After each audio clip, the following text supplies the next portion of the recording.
Fala galera do canal, eu me chamo Richard Luiz, juntamente com o irmão Yuri Santos, nós somos do canal Anacrinar. Antes de darmos início a esse vídeo, eu peço que você se inscreva em nosso canal, compartilhe com o máximo possível de pessoas e deixe o seu like.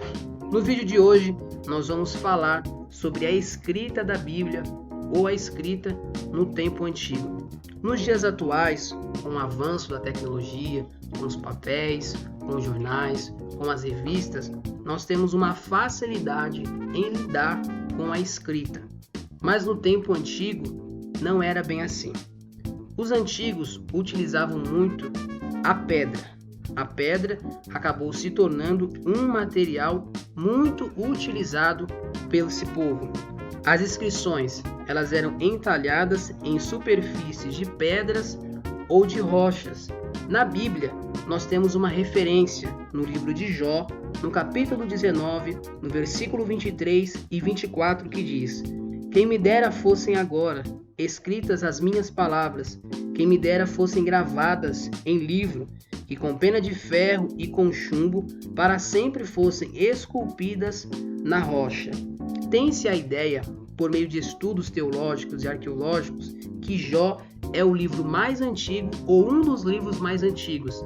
Então, com base nesse texto, nós vemos que, desde o tempo antigo, eles faziam uso de uma pedra.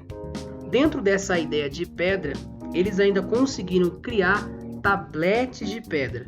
Esses tabletes de pedra eram normalmente empregados para textos reais, comemorativos ou religiosos. Por exemplo, o Código de Hammurabi. Esse assunto nós vamos tratar em um outro tema, em um outro vídeo específico. Esses tabletes de pedra, de forma retangular, aparentemente eles não eram maiores do que 45 por 30 centímetros de comprimento e também de largura.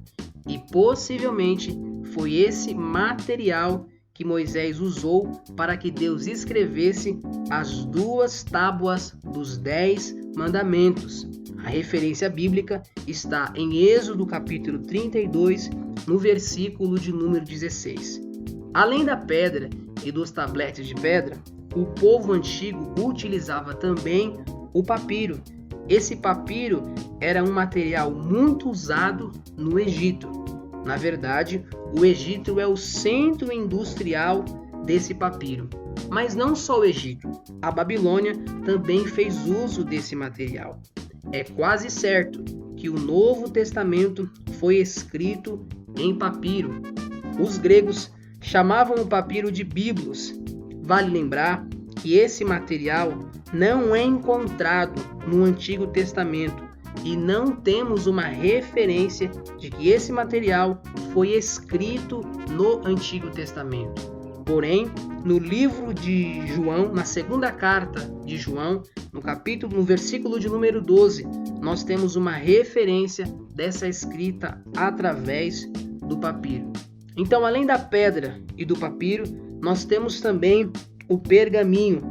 O pergaminho era um material utilizado através de peles de animais, como a cabra e ovelhas. Esses materiais eram mais fáceis de serem utilizados e encontrados pelo povo de Israel. Uma referência que nós temos é o livro de 2 Timóteo, capítulo de número 4, verso de número 13, que Paulo convida Timóteo para ter com ele na prisão, e Paulo diz: tragam-me os livros e o pergaminho. Podemos ver aqui uma diferença. O papiro, ele era muito utilizado pelo Egito e também pela Babilônia. Então nós podemos ver que o pergaminho, ele era diferente do papiro, uma vez que o papiro era feito de folhas de planta e o pergaminho era feito de peles de animais, como a ovelha e a cabra. Além desse material chamado pergaminho, nós temos o ostrasco. O que era o ostrasco? Era cacos de vasos. Esse material ele era mais fácil de ser encontrado pelo fato dele ser de baixo custo. Temos uma referência também em Jó, capítulo 38, verso 14, e em Ezequiel, capítulo 4, versículo de número 1. E por fim, a madeira. Tem uma referência desse material em Isaías, capítulo 30, verso 8, Abacuque, capítulo 2, verso 2. Talvez esse material, essa madeira, fossem na verdade pranchetas de escrever ou pranchetas de marfim. Por fim, nós concluímos esse vídeo falando um pouco a respeito dos materiais que foram utilizados como escrita no tempo antigo. Deus te abençoe.